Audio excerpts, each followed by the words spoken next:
Good morning, everybody. Welcome back to another edition of Rise and Grind. I'm 72 the Architect, and today we're going to talk about how to get the best results and what does that really mean. That we're going to be talking about using daily life strategies and mindfulness to get the best results out of today. So we'll be back in just a second. Stay tuned.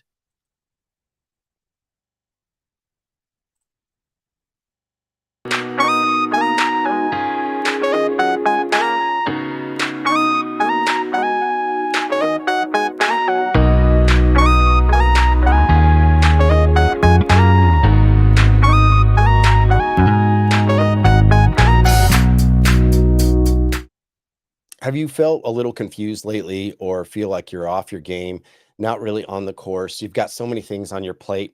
Well, that's where this episode is really going to mean something. And it means something to me. And I thought about this in the last few weeks, especially as I'm gearing into getting into brand new business, working on my life set.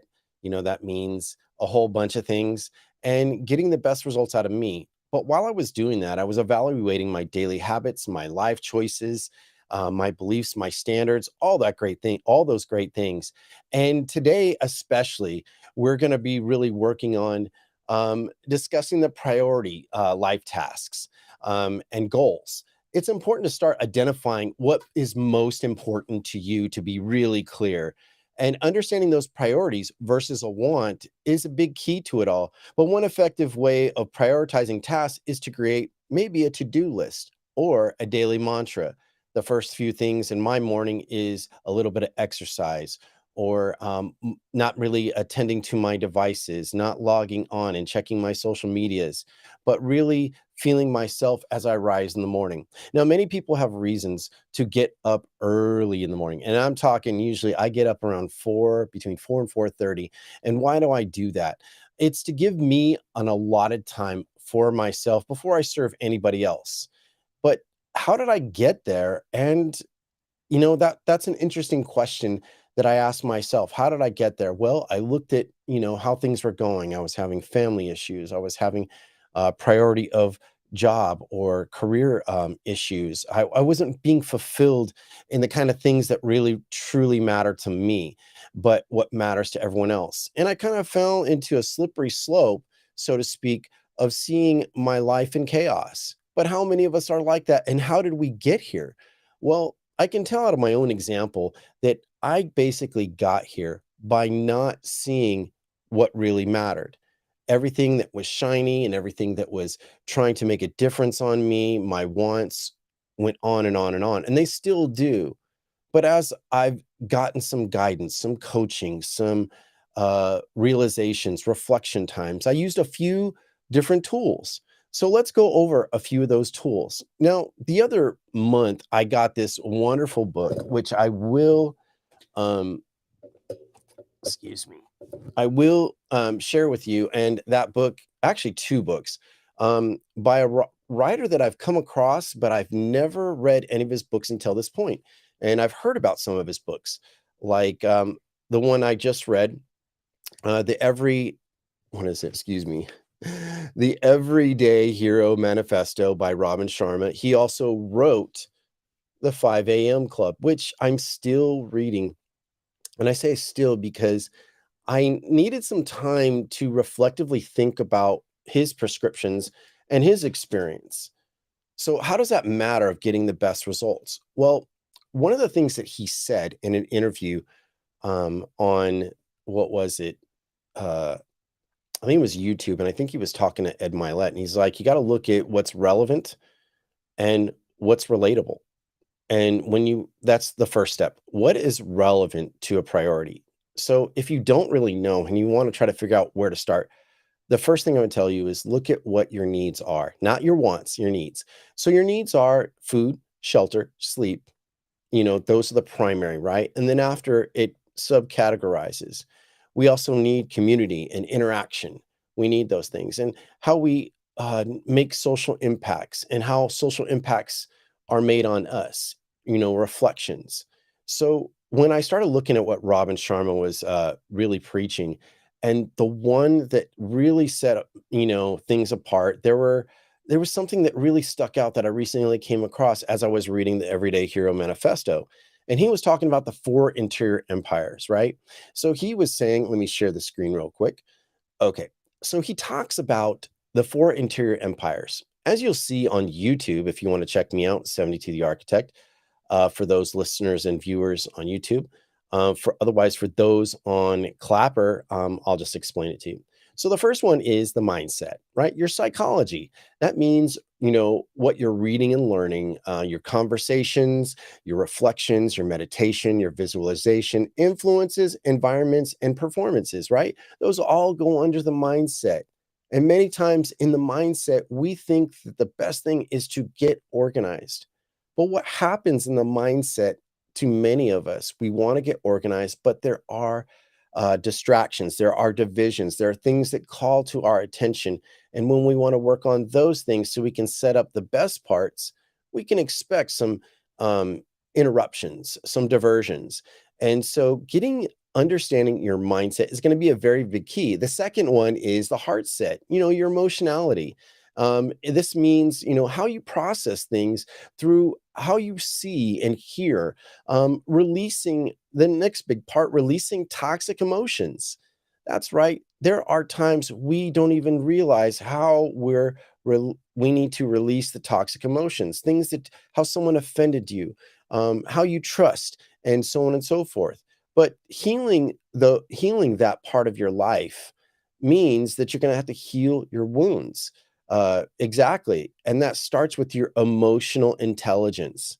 How do we get to a better emotion? Now, there are a lot of people, how a lot of people heal through emotional intelligence is the start with gratitude. What do I see what I already have that I'm so grateful? If it were taken away from me, how would I feel?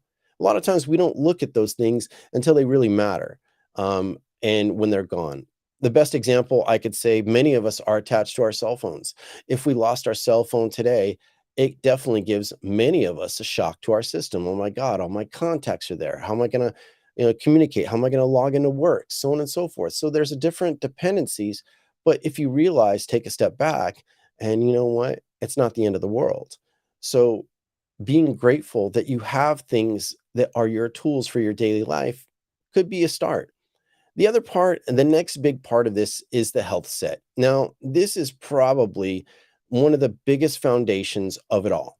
If you want to get better results from your life, you've got to understand that you got to get moving. You got to exercise. You can't spend so much time looking down at your phone and strategizing and plotting about what's really going to make a difference.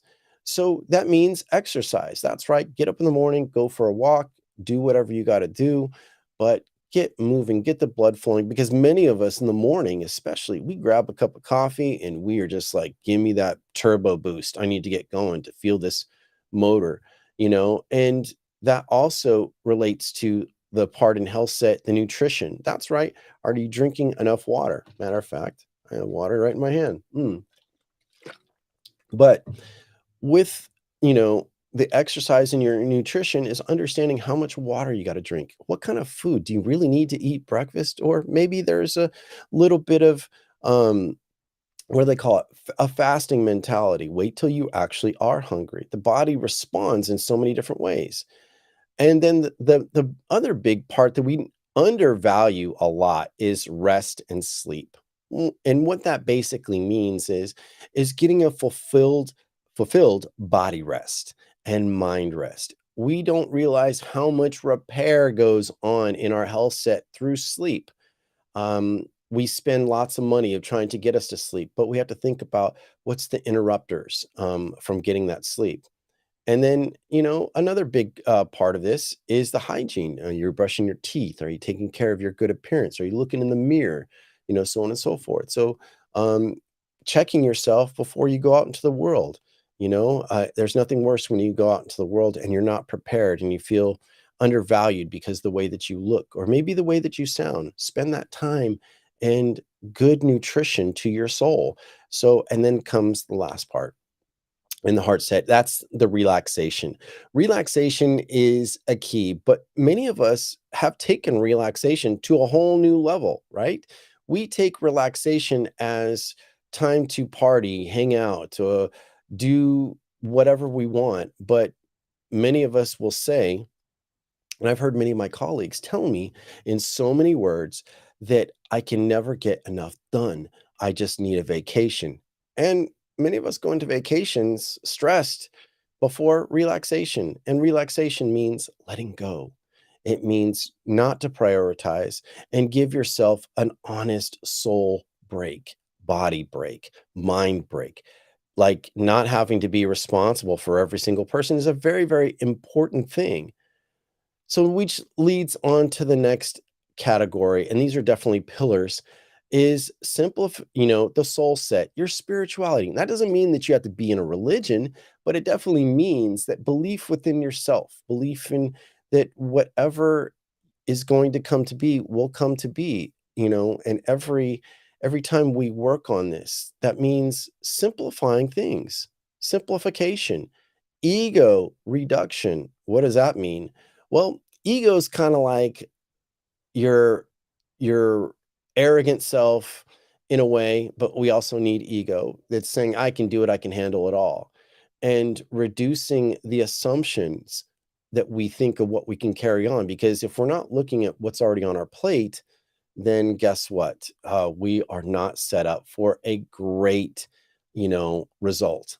And I can't tell you how many times that I have seen my friends, including myself, get distracted from what doesn't really belong to us, like the actions of others, expectations of what we set on people by through assumptions. So this definitely has something to do with our ego, and here's the next big part of the soul set is the truth connection. I really love the truth connection for so many reasons because it's what actually exists versus what we want to exist. It's the shrouds that we constantly cover ourselves with, that we don't want to feel inadequate. But see, if we realize that how short life is, we realize what truly matters, or I hope you do. So going back to the beginning, realizing your priorities, my health, my shelter, my rest, and then we'll add another category, the purpose of living.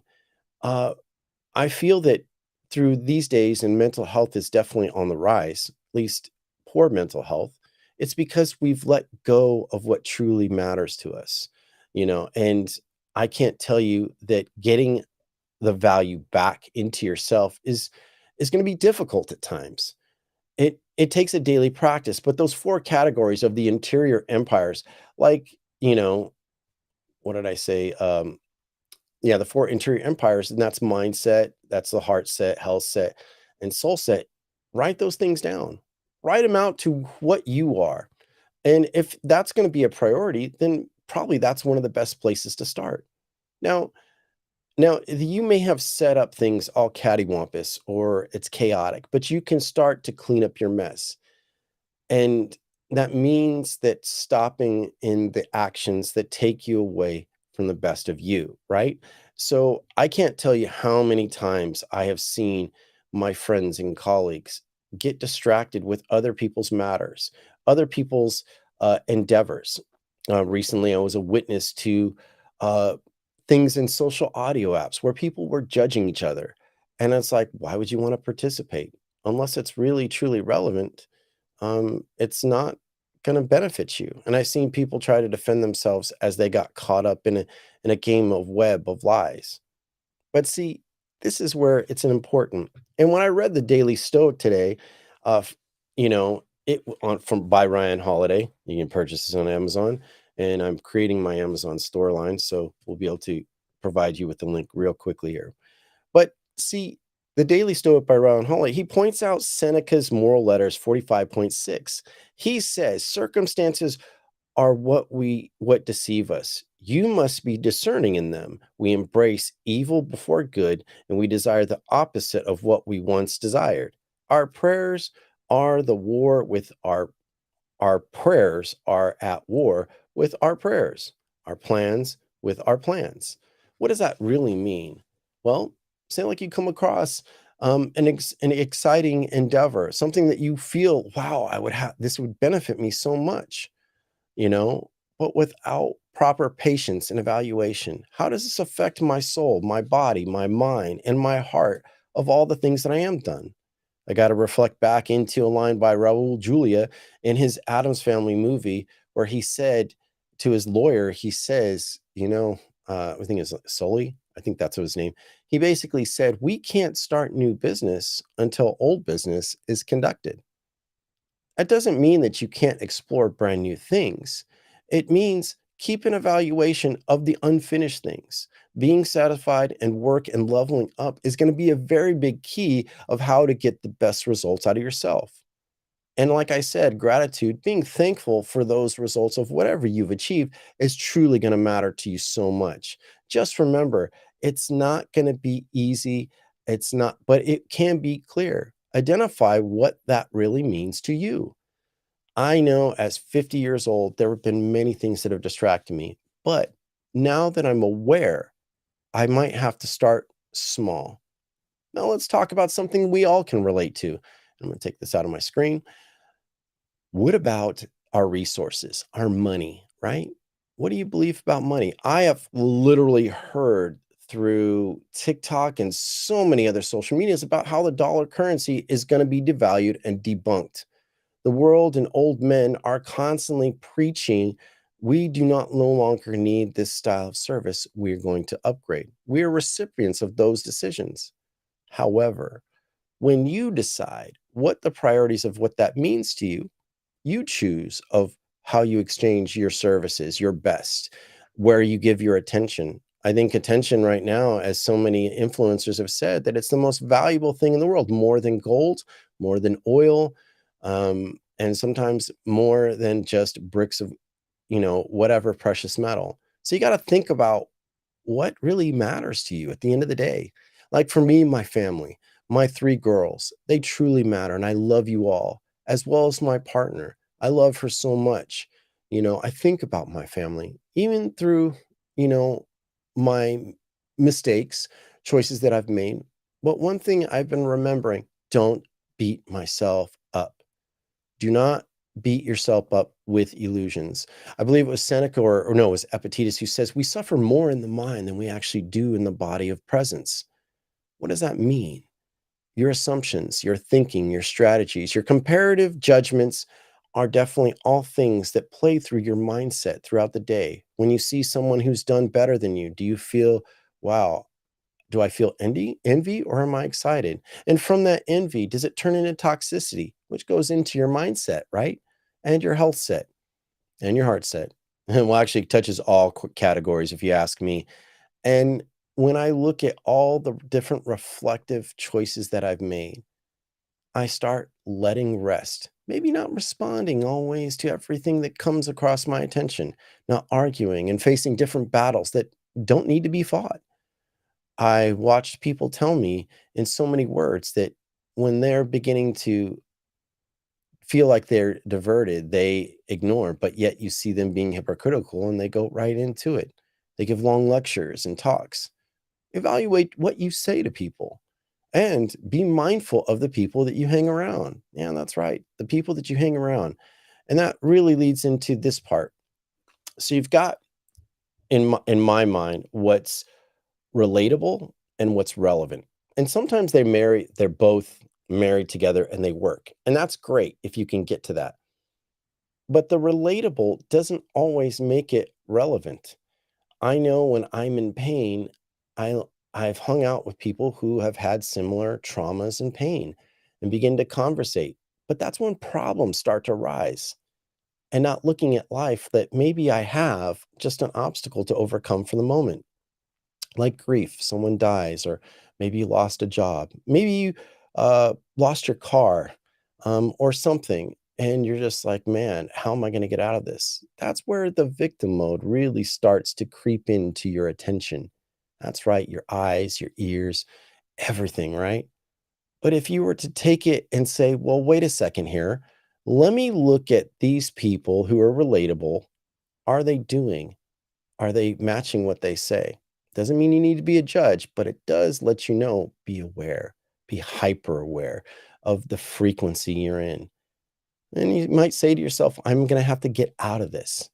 And that's where relevancy really matters. Relevancy is basically what matters to your priorities, how it benefits you. If someone's upsetting you and saying things that are agitating you, and you feel the response to, or feel that feeling of, I need to respond, I need to stand up for myself. Give yourself moments of delay and say, okay, can I continue, listen, or am I triggered? Something that a lot of people talk about, and I have heard people will relate to psychological terms like narcissism. When someone acts badly, that it's quickly referred to, but it's passed around like popcorn. I have heard throughout the many different communities that I've been in social media and social audio, that for a time being, narcissism is what these people are, characteristics, but some might relate, well, you have narcissistic traits, but you're not a narcissist. Very confusing to me. So I started looking into what narcissism truly is. I, for one, am not qualified to make those decisions, and I don't pass those labels out. So I watch what I say. I learn through observing the moment, observing what the other person is trying to say. And it's like I told a friend the other day or the other week, I'm like, imagine these conversations like Frisbee. It's catch and release. And if you don't want to play anymore, just say, hey, I'm done with the game. So looking at how to get the best results out of you really looks at those priorities and the abundance of where you benefit the most. I think that's the most difficult part for many of us. I think many of us want to do something better, but we just let too many distractions get in the way. If you're in that point right now, if you feel like you're distracted, here's my encouragement. My encouragement is for you to start thinking, well, you know what? Let me look at, how am I sleeping? Or what am I eating today? Learn about maybe what's going to be good for you as opposed to good to your taste buds. I think that's one of the most difficult parts for me in being a picky eater is, you know what? I need fuel to operate this mind and this body and this soul better. I need to drink more water. So look at all the things that truly matter to you versus the things that you want. Look at where the priorities are in line, already working, and focus on that. And then look at, what are you around? What's in your attention span? Maybe you're spending too much time on YouTube or social medias, scrolling right and left. And I've even caught myself doing that, going flip, flip, flip, flip until I see something interesting. And that's where algorithms really benefit companies and producers. They look at the frequency of what's most relevant and what's hitting hot. I think that that is an indication of our own time, and we need to evaluate that. Are you willing to give distractions a platform more than you? At the end of the day, distractions come from so many different places, but not feeling adequate is one of the biggest places. Comparative talks, competitions. I'm not perfect, as an example. I think about those things. I think about how we set up standards that weren't realistic, couldn't even reach us, couldn't even measure up to it. So why do we beat ourselves up so bad? A lot of times it's through the wrong viewpoint. You're either too close to the trees, so to speak, but when you really need to see the forest, step back, give yourself some time, give yourself some patience. Maybe the patience of thinking what you say and what you do may be the one defining thing that can truly make a difference. So give yourself a chance. If it's Monday morning for you and you're trying to figure out, I'm so overwhelmed with all these problems, start with writing down a list of your problems and then start making a counter category. Are these problems really obstacles? Write those obstacles out. Pick out of, what's the most relevant. Where would it make an impact? One obstacle could really take out several. That's the mindset, the heart set, the soul set, and the health set. Looking at your daily activities. you know you're not going to be able to achieve it all at once. Make this a progressional thing in time. Anyhow, well, that's all the time that I have for Rise and Grind this morning. Thank you all who have come out, who have viewed this. And if you're watching this recorded, please feel free to subscribe and like. I definitely appreciate that. And also leave me a comment. Let me know what you think about this episode. I always appreciate the feedback. Anyhow, we're going to get going. I got to start the day. I'm going to make this the best day possible I can serve. And don't hold on to things that really don't matter. So I hope you all have a great day. We'll see you next time on Rise and Grind.